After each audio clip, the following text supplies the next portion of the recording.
Earlier, you mentioned that you have a psychiatrist on staff. Mm-hmm.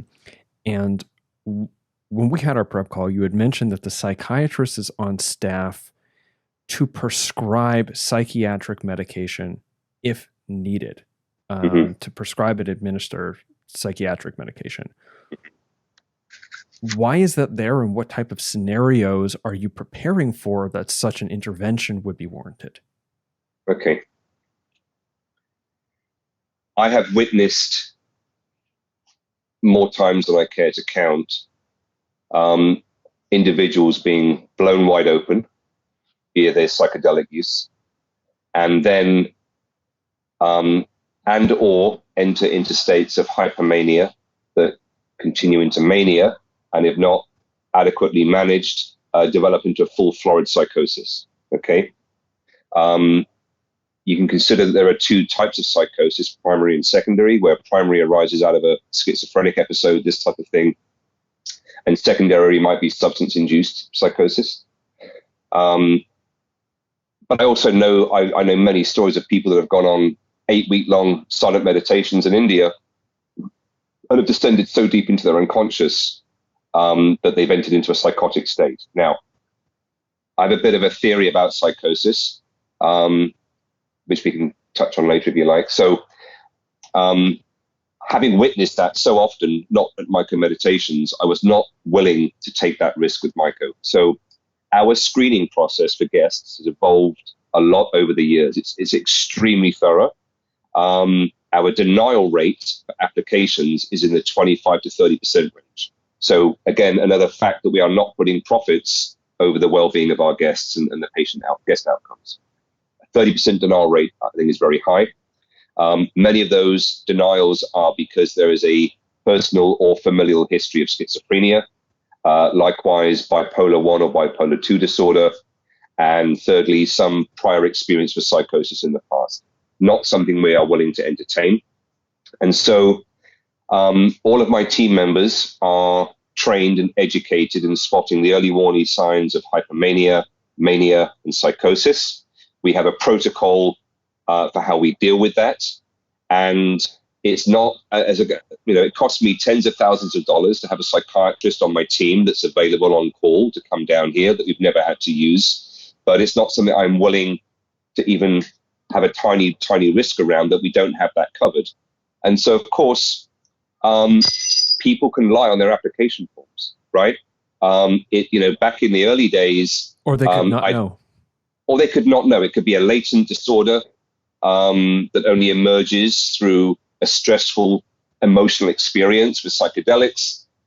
Sometimes we see that where there's been a lot of early sexual abuse, childhood abuse, where the psyche is so fragmented that the duct tape holding the psyche together is stronger than the parts, and that something resembling a psychosis can happen.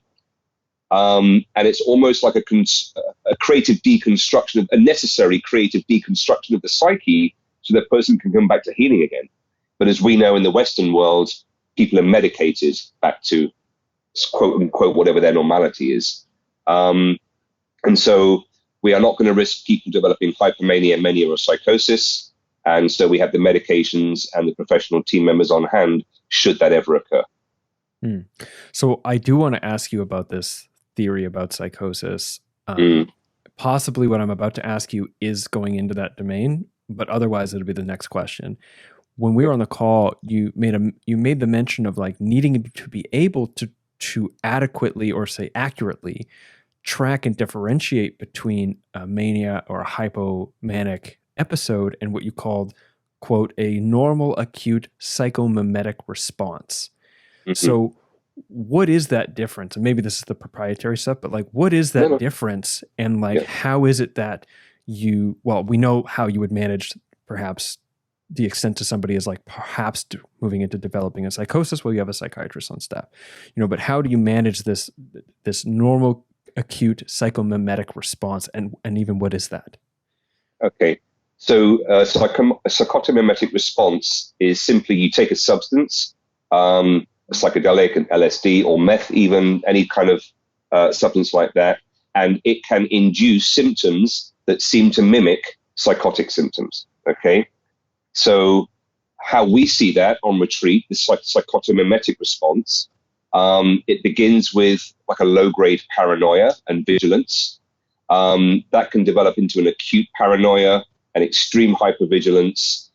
In many cases, a seeming detachment from reality, and in some cases even, especially where people have been traumatized in early childhood, raped and that kind of thing, they can develop a bit of a persecutory complex. Is somebody out to get me? Am I going to get raped and get murdered? Okay. And of course, a psychotic, by definition, doesn't realize that they're psychotic. And when an individual is in the psychomimetic space, it's more or less the same thing as well. Now, what I've seen in the underground psychedelic network, and this is where my experience comes from, is it's not typical. So we witness a lot of the psychotomimetic responses. We manage them in certain ways according to their severity. But 95 times out of 100, everybody in our group, in our cohort, is coming up at the same time. They're in the peak for about the same time, and they're going to start coming down out of the peak experience for the same time. So we know that if there's either high neuroticism in a guest, which we're looking out for, that high neuroticism correlates with a psychotomimetic or a higher probability of a psychotomimetic response. We know secondarily that if there's early childhood abuse that hasn't been addressed too well in therapy, or indeed the guest is recovering abuse memories from an event that happened that they had forgotten, well, not forgotten about, but when the abuse was happening decades ago, they experienced dissociative amnesia, and the memories were placed in the unconscious mind, and the body held on to the physiological and emotional response of that. We do see that typically by the end of the session, they are fully back on the ground and back to normal again. So it's a lot to do with the background, what we know about them, their propensity towards having a psychotomimetic response, how we then deal with it. But the big kicker, the trigger is, if by the time everybody else is down and it's been a couple of hours and this person is still in an agitated psychotomimetic state, that's going to warrant the initiation of our protocols to contact the psychiatrist. And then we then begin to act with an even higher abundance of caution. There's one wrinkle, and there's research that supports this. Some people with early childhood abuse that have never had that treated in therapy, as they recover the memories, they can become a bit hypomanic, and that hypomania can continue for a while after they've come down and even into the next morning.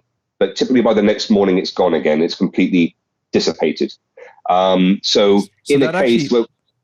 Please finish that in a second, but that actually brings up like my curiosity, because it seemed like you'd said, like you haven't had to use the psychiatrist at all thus far since you've had them on staff.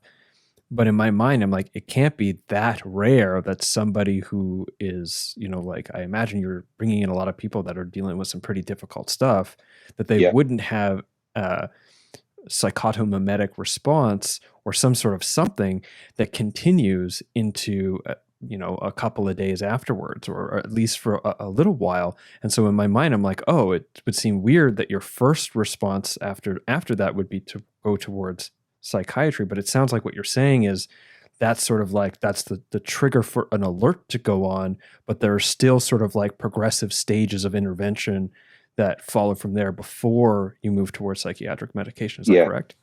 Yeah. Absolutely. We would never call in the psychiatrist for a psychotomimetic response because we deal with it hundreds of times per year. Okay. And typically, even if it extends into like the next day. We've had 2 occasions in the last few years where there's been where the guest has come back down to earth, had some cognitive dissonance because of what they've just recovered from their memories that they didn't know about, have become a little hypomanic at the very, very low end. That would warrant a call to the psychiatrist as a heads up, we've got this going on. And then the psychiatrist would interview the retreat leader and therapist and team, assess that, and then we would take their guidance. And typically, because of what we know about the research, if that person was still in the same state the following morning, that would warrant the psychiatrist being on site. But what we tend to see is that the symptoms of all the hypomania are getting weaker and weaker and weaker and dissipate over time. And so as we're working with somebody in a psychotomimetic state where there's a complete detachment from reality, you'll want to offer them some water, okay? They'll want to drink, or they're thirsty, or they haven't hydrated, they're soaked in sweat. We've got to have them drink. You'll offer them a glass of water knowing that they're going to turn it down because they think you're trying to poison them. So often what you have to do is hold the glass, crack open a fresh bottle of water, and they will witness you pouring it in and then hand it to them. That's one thing. That's quite a commonality, that type of thing that we're dealing with as well. It can be that the person suffering with that acute response originally had a very close bond and trust with the retreat leader or even the therapist. But all of a sudden in that psychotomimetic state, you're the last person they trust because now they think they've joined a cult and everybody in the team is an actor, okay? Even some of the guest actors have somehow been brought here as part of this big persecutory complex scenario that they're going through. Wow, and so I totally had that experience. Yeah. Oh, no. Yeah. I would totally be screened out if I tried to apply for your retreat. No, I mean, not for that one. It's very common. Okay. So we will rotate, then the protocol is, who is the person of trust? And obviously it's not the retreat leader because we are the head of the cult, right? That they've just suddenly realized that they're part of. So we'll decide, we will rotate people in from our team until we find the person that the afflicted person most trusts, and that trust builds. And then slowly you see they start to trust more. And then typically as they're coming further down off the end of that peak experience, they start to become a little embarrassed and ashamed because they've got some recollection of the accusations they were making and what they were doing, and they become very apologetic, and we take that in open arms. We reassure them it's quite okay. So that's how it tends to unfold practically for us.